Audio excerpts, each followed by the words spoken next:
people get stuck at the toddler age of development. Okay, and Stuck in what sense? Sorry. Their emotional development gets stuck, and it's a particular aspect of their emotional development. So it'll become their ability to manage and moderate their own emotions. The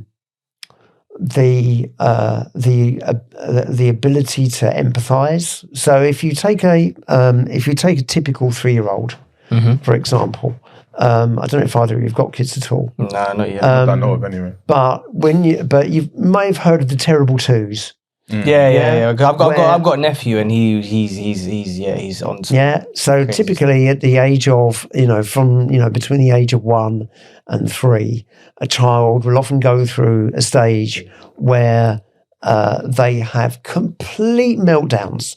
There will be something that will upset them, and they become inconsolable and will just be thrashing around on the floor, screaming and hollering, and there's nothing that their parents can do to manage it. You almost have to allow them to burn themselves out.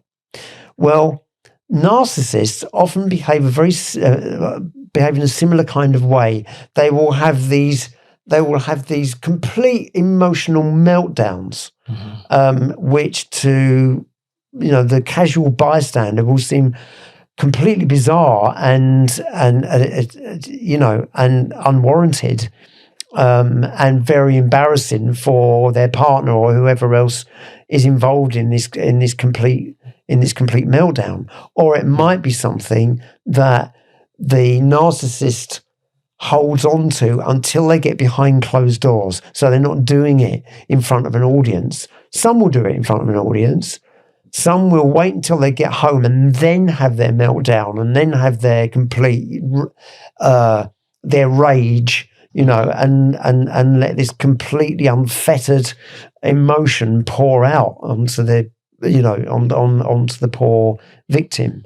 So that's one way in which in which this very childlike emotional mindset plays out.